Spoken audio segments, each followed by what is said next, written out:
Hello everyone. Welcome back to my channel. I hope everyone is having a nice day before we begin the video. Please subscribe and give the video a thumbs up.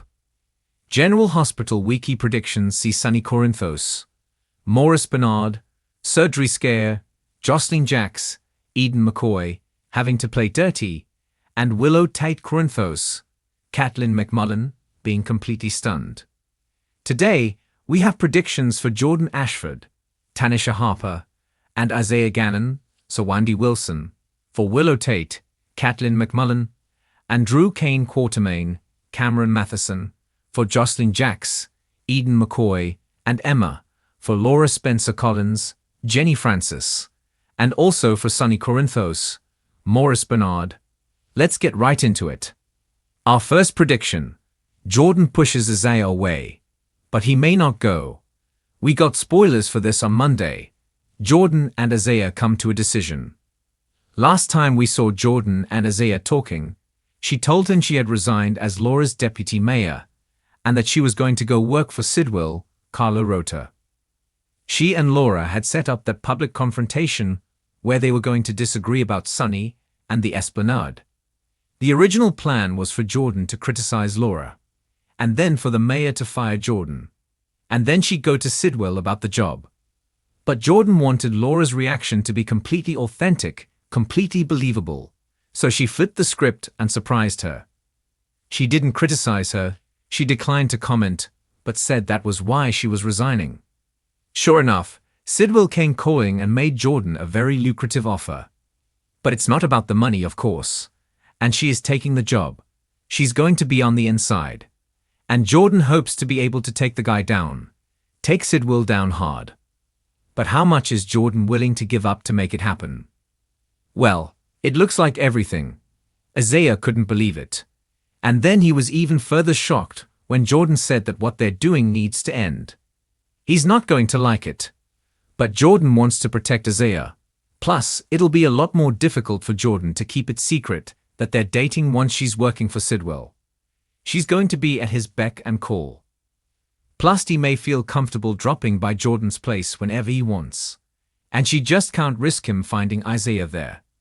But even after Jordan pushes the point and tries to push the very handsome doctor away, Isaiah may not make it that easy for her. And he may not let Jordan go without a fight. I just don't see Isaiah backing off no matter what Jordan says, first, because he likes her, and second, because he wants to protect her. Our second prediction: Willow Tate, Caitlin McMullen, gets a reality check where Drew is concerned. So on Tuesday, spoilers say Willow goes looking for help from Jason Morgan, Steve Burton. And on Wednesday, Drew's reaction surprises Willow, and spoilers for Friday say Willow hits a roadblock. So Willow may finally get a little glimpse into who Drew really is this week. We'll see, I hope so. But I don't know. So he's going to have a strong reaction to something that is going to surprise Willow. So, Drew may get a little upset. And this might have something to do with the fact that Willow asks Jason for help. And it may be something to do with this whole Michael Corinthos, Chad Duell, and Carly Corinthos Spencer, Laura Wright situation. That might cause Drew to go off because he wants to be the one that solves all of her problems and makes everything right. So we'll see. It'd be nice if she came to her senses about him. But I don't think that's going to happen for a while. And even if Willow saw, okay, this isn't a good idea, I don't even think Drew would let her take a step back from him. We talked in a recent video about Drew's past programming and mind control issues, and how he doesn't seem like the man he once was. So Willow may find out that there is indeed a monster lurking under that very handsome surface. She's not seen it. But a lot of other people know what is inside Drew. So Willow turning to Jason is probably going to bother Drew.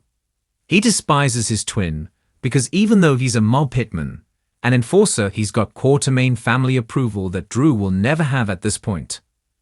So the idea of Willow turning to Jason may really rub him the wrong way. And Drew may snap at her. If so though, I think he will back off pretty quickly because Willow is important to him. He's fixated on her. And Drew knows he needs to keep this side of himself hidden from her. Our third prediction. Laura gets kicked out of office. Spoilers for Wednesday say Laura has to defend herself.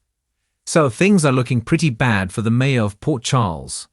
She's been called out by Ezra Boyle, Daniel Cosgrove, and Drew and some of the press because of her seeming to take Sunny's side. I think they aren't necessarily wrong. Finola Hughes is guilty of this as well.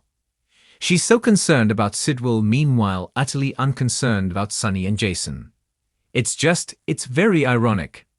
This is complicated because they share a grandson, Rocco, and Sunny was a really close friend of Laura's former husband, who she always and still cares about even though he's gone now, Luke Spencer, Anthony Geary. So there's just a lot of history there. So with Drew and Ezra conspiring against her, and now the optics of Laura's deputy mayor Jordan resigning because of the Sunny thing, things could turn bad for Laura quite soon. To be fair, Jordan legitimately does think that Laura gives Sunny way too much grace. This will be a great time for Laura to have the support of her beloved husband, Dr. Kevin Collins, John Lindstrom. But the only problem is he's not around because John Lindstrom has taken on a contract role at Beyond the Gates and General Hospital Films in LA, but BTG Films all the way across the country in Atlanta. So it's not like John Lindstrom can just pop in, do a scene for a couple hours, and then go back to his other job, so it could get messy and she could be in it alone. Our fourth prediction. Sunny's surgery scare freaks out the family. So last week we finally saw Sunny talking to Carly and admitting about his heart condition. He has surgery planned for this coming week. And that came after Christina convinced him to go ahead and tell Dante Falconeri, Dominic Zamprogna, and then he came clean to Carly as well. I think we all know everything's not going to go off without a hitch with Sunny's heart surgery for a few reasons. First is the timing. He's got surgery this coming week, as he told Carly. Sunny prepares for it on Thursday, which is coincidentally the same day that May Sweeps kicks off, so the timing is a red flag. The surgery is supposed to be in Lair. He needs somebody to go with him. Natalia Rogers Ramirez, Eva LaRue was going to do it, but he's cut her out of his life because of Sidwell. I think he might take Christina, or she may insist on going with Sunny because on Friday she's in for a shock according to spoilers.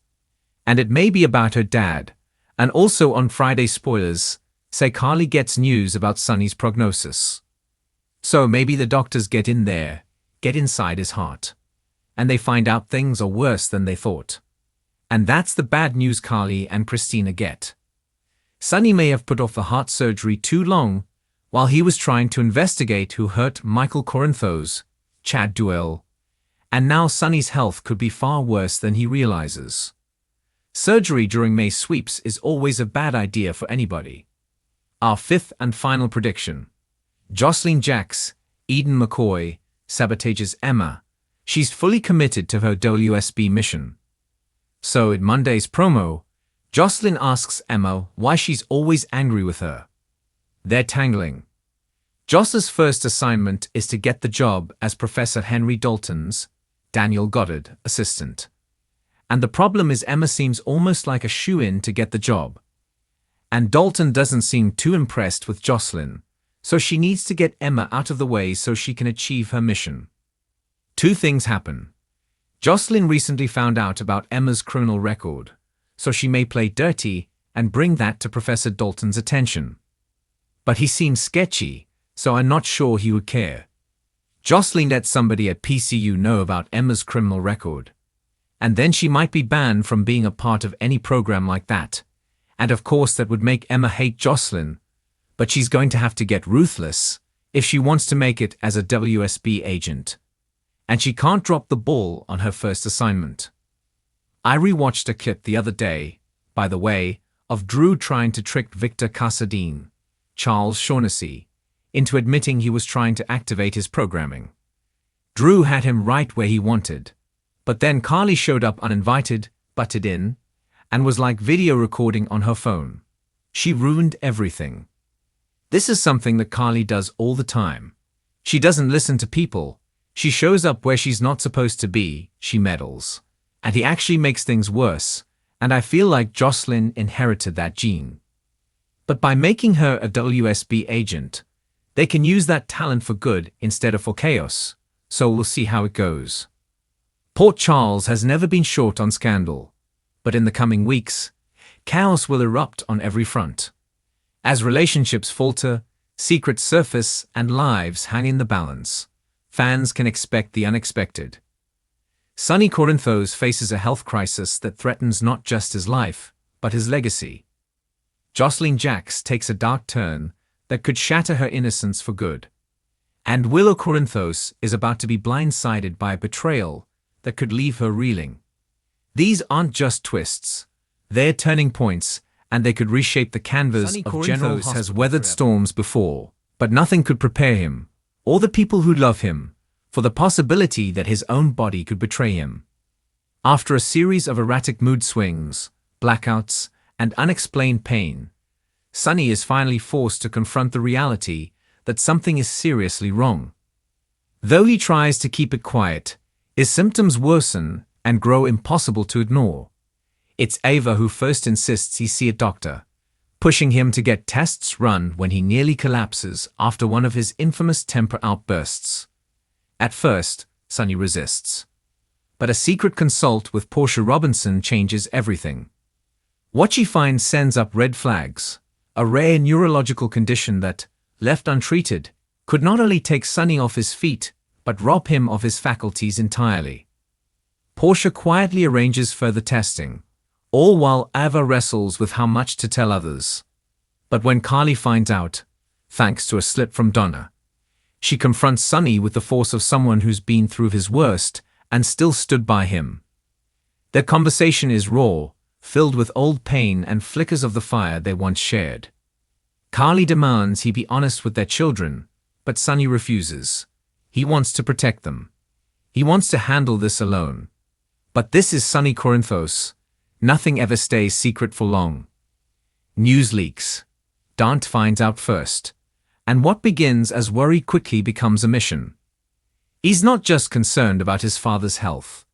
He's worried about what happens to the Corinthos organization if Sonny can't lead. Jason, still walking the tightrope between law and loyalty, is pulled back into the shadows. He doesn't want the crown, but if Sonny goes down, someone else will rise, and not necessarily someone who shares Sonny's code. Sonny's potential surgery becomes the centerpiece of tension across town. Will he go through with the procedure? Will he survive it? And even if he does, will he ever be the same? The risk of cognitive impairment haunts him. He may never lead again. He may forget who he is. For a man who built his life on control, the possibility of losing it all is terrifying. But while Sonny faces the fragility of life, Jocelyn Jacks is stepping into territory that may end up destroying hers. The once sweet college student is no longer just a voice of morality. She's about to get her hands dirty in ways no one saw coming. Fueled by anger over Dex's disappearance and suspicion that her family knows more than they're saying, Joss launches her own investigation. She starts poking around the docks, following clues, asking questions that bring her dangerously close to the truth. But what she uncovers is far more than she bargained for. Joss learns that Dex may not be dead, but may have been forcibly removed from Port Charles for his own safety. The deeper she digs, the more she finds threads connecting Jason, Sonny, and even Carly. And in a moment of desperation, Joss decides to go where no one else will, straight into the lion's den. She confronts a mid-level pikeman associate with a threat and a weapon she has no business holding. It's messy, it's reckless, and it marks the beginning of Joss's descent into morally grey territory. She keeps her actions secret, but Trina starts to notice something's off. Joss is distracted, defensive, on edge. Their once solid friendship begins to crumble, especially when Spencer, still dealing with the weight of Esm's exit and Trina's rising ambitions, grows suspicious of Joss's behavior. But Joss won't stop. Not until she knows the truth.